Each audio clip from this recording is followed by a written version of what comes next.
Hello everyone. Today we will be discussing chapter 12 and talking about personality. And so personality, when describing and explaining personality, most psychologists focus on specific psychologically meaningful individual differences. And so these differences may be explained by individual characteristics such as honesty, anxiousness, or moodiness. And in general, explanations of personality differences are concerned with prior events that can shape an individual's personality or anticipated events that might motivate the person to reveal particular personality characteristics.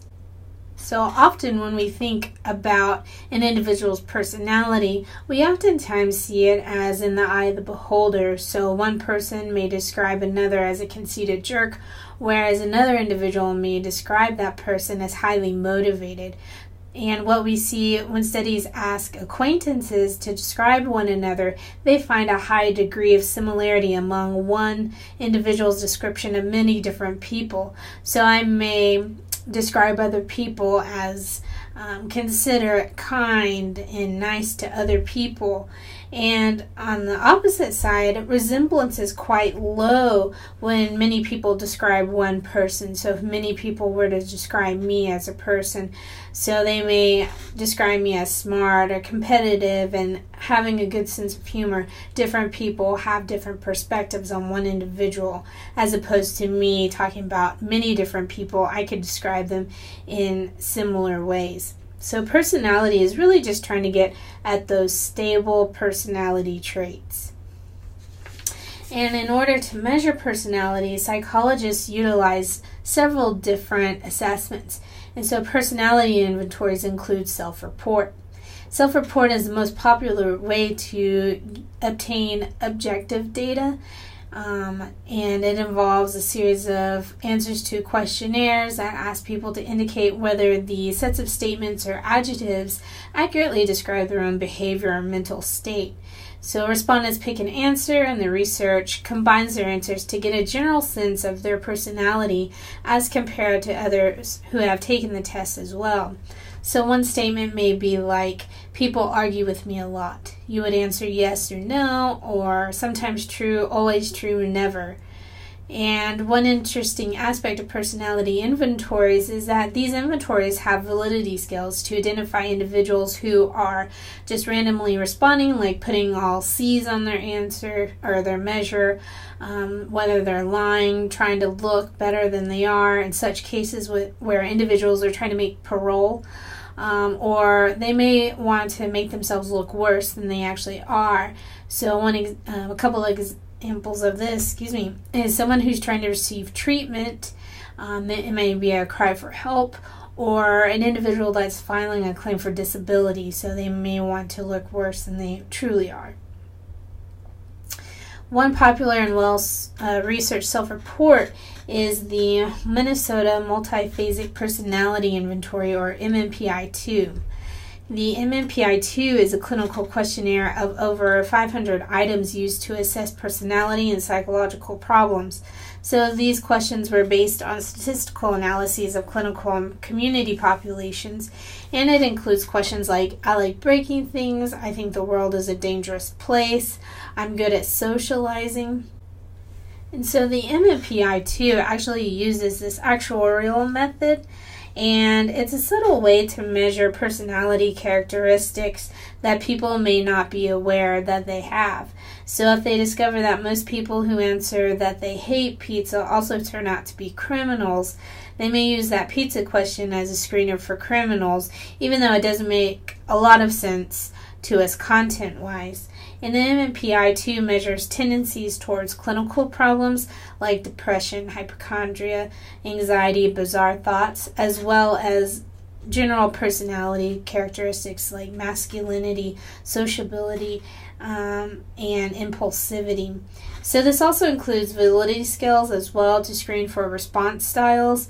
So this may be a person's tendency to fake answers or answer them inconsistently.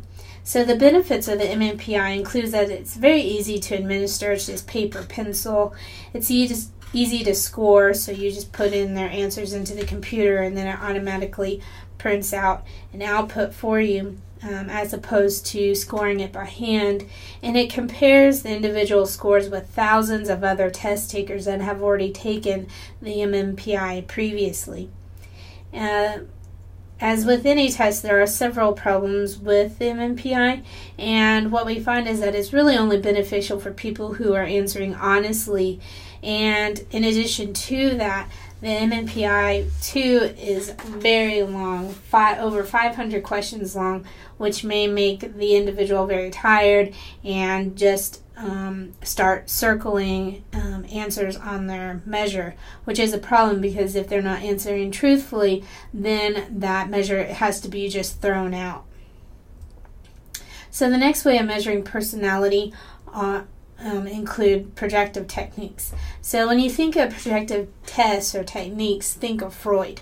So these tests are based on the assumption that people will project personality factors that are out of their awareness, like wishes, concerns, impulses, without even censoring them. So projective tests remain controversial in psychology today, and its main criticism is that these tests are open to subjective interpretation and theoretical biases of the examiner. Though the story may seem revealing of the individual taking these tests, the examiner may add their own interpretation of what the individual is actually saying. So thus, these tests should be understood primarily as a way to get to know someone personally and intuitively.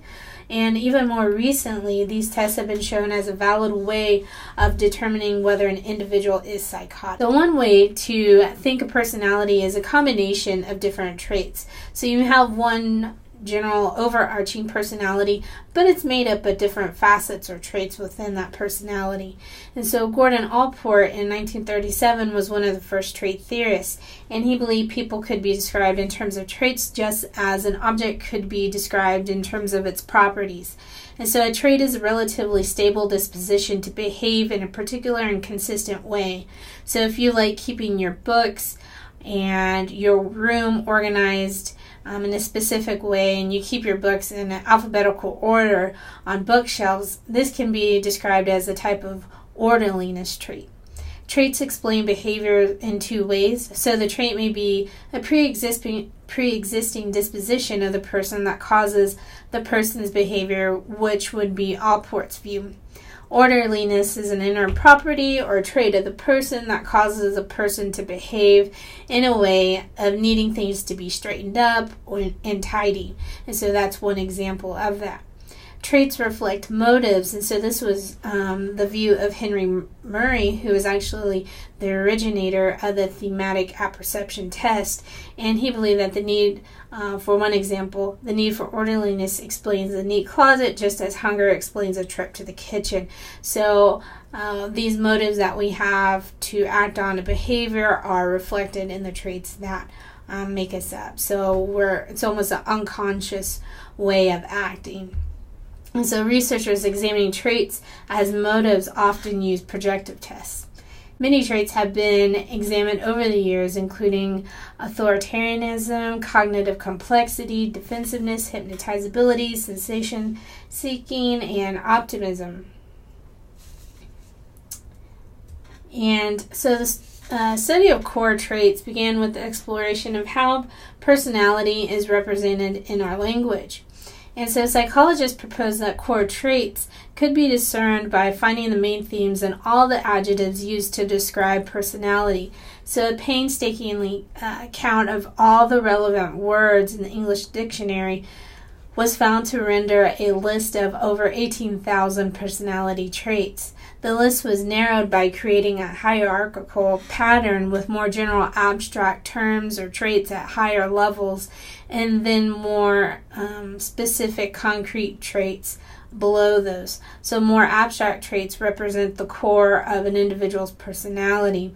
And to do this, researchers used a statistical procedure called factor analysis. And so factor analysis allows for trait terms to be sorted into a small number of underlying dimensions or factors based on how people use the traits to rate themselves. So one example of this may be the general or abstract term of ambitious. And so the smaller or the more specific concrete traits that describe what ambitious actually means would be the ones that fall under that umbrella. And so people who describe themselves as ambitious also describe themselves as active but not laid back or contented. So this identifies both related and unrelated adjectives. And with factor analysis techniques, they've yielded different views of personality structure. And so Cattell in 1950 proposed a 16-factor theory of personality, whereas Hans Eysenck in 1967 proposed only 2 major traits, though he later expanded it to 3. And he believed that the first dimension separated those individuals from extroverts and introverts, and the second identified emotionally unstable individuals, so neurotic individuals from emotionally grounded people. And here we'll talk about the Big Five. And so this Big Five will actually help to introduce or to make you understand better what factor analysis actually does. And so it took all of those 18,000 traits, and then we have 5 of the more general or abstract traits, and then all of the specific and more concrete traits that fall under each of those 5. And so here, modern factor analysis techniques confirm that this set of 5 traits, or 5 factors, strikes the right balance between accounting for as much variance in personality as possible while avoiding any overlapping traits. So it means that these 5 are accounting for a lot of what we think of as personality. And so in a large number of studies with different kinds of data, including self-report data, other people's report on that individual, an interviewer report, and behavioral observation of individuals, these same 5 factors have emerged. So that's meaning that that tells us that these Big Five have a lot of validity to what these describe as personality traits, so validity and reliability. And perhaps most important, the basic 5-factor structure seems to show up across a wide range of participants, including children, adults in other countries and cultures, and those who speak other languages, suggesting that this big 5-factor structure of personality is universal. And so it even shows up when people are asked to rate complete strangers. The Big Five also has predictive value by providing predictable patterns of individuals' behavior and social outcomes. And so we have openness to experience, where the individual, if they're high on openness to experience, are inventive, they're curious, they like variety, emotion, art, and adventure. Whereas if they're low on openness, then they may be more cautious. They may like consistency, routines, and conforming to the norm. And I'll pick another one, so we'll pick neuroticism. So if they're high in neuroticism, they may be more sensitive. They may have experienced negative emotions more easily, so being anxious or being sad, depressed, they may experience those emotions more easily than another individual, and they may be more nervous. Individuals that are low on neuroticism are almost the opposite, so they are very secure and confident in themselves. And so to remember each of these, think of the acronym of OCEAN. So openness to experience, conscientiousness, extroversion, agreeableness, and neuroticism. Other people also think of CANOE as an acronym to remember these 5 personality factors. So one way that we can observe people's personality includes the way the individual outwardly experiences or expresses themselves. So they may express themselves through appearance, through their social networking pages. These type of outwardly expressions project our personalities. So does our music. And so if you listen to country or pop, for example, you're more likely to score average to high on extroversion, agreeableness, and conscientiousness. So many trait theorists believe that our brain and our biology are reasons for the remarkable stability of personality over the lifespan. And so what we see with this is that Allport viewed traits as brain characteristics that influence the way we respond to our environment, whereas Eisnick also looked for connections between traits and individual differences in the brain. So evidence for this includes individuals that experience brain damage. This certainly produces a personality change, as with the classic case of Phineas Gage so vividly demonstrates when he experienced a steel rod that shot through his frontal lobe. There was a dramatic loss of social appropriateness and conscientiousness. Vice versa, when someone experiences a profound change in personality, testing often reveals that the presence of brain pathologies such as Alzheimer's, a stroke, or a brain tumor have occurred. So we also see that the administration of antidepressant medications and other pharmaceutical treatments the ones that actually do change the brain chemistry can also trigger personality changes. And so with this, we see that there is this strong connection between biological building blocks, specifically within the brain, and its connection to our personality. So the field of behavioral genetics focus on genes, traits, and personality, and research has demonstrated that identical twins are markedly more similar to each other in personality than our fraternal twins. And the more genes you have in common, the more similar your personalities are likely to be. Identical twins reared apart end up as similar in personality as those who grew up together, suggesting that a shared environment has little impact on personality traits. And so overall, genetics seem to influence most personality traits. Here, the chapter discusses Eisnick's view that differences in levels of cortical arousal underlie differences between extroverts and introverts. And his view is now supported by behavioral and physiological research. He proposed that extroverts, reticular formations, part of the brain that regulates sound or alertness, are not easily stimulated, whereas those of introverts are very easily stimulated to a point of higher optimal arousal. So this is why we see extroverts seeking crowds of people, and even in extreme cases, maybe wanting to go skydiving. They're wanting that stimulation. Here we have another individual, Jeffrey Gray, in 1970, refined Eisnick's ideas a bit. And he proposed that two basic brain systems regulate arousal and influence personality traits. So here we have the behavioral activation system, BAS, and he proposed that this is a go system which activates approach behavior in response to the anticipation of a reward. So extroverts have a highly reactive BAS and will actively engage in the environment seeking some kind of social reinforcement. And the behavioral inhibition system, on the other hand, the BIS, is a stop system which inhibits behavior in response to stimuli, signaling punishment. So an emotionally unstable person has a highly reactive BIS and will be on the lookout for negative outcomes. So this may be, one example of this may be an individual that's depressed or maybe bound to their home. They don't want to get out. This could also, those are extremes, but it could also be an individual that just doesn't care to be around a bunch of people.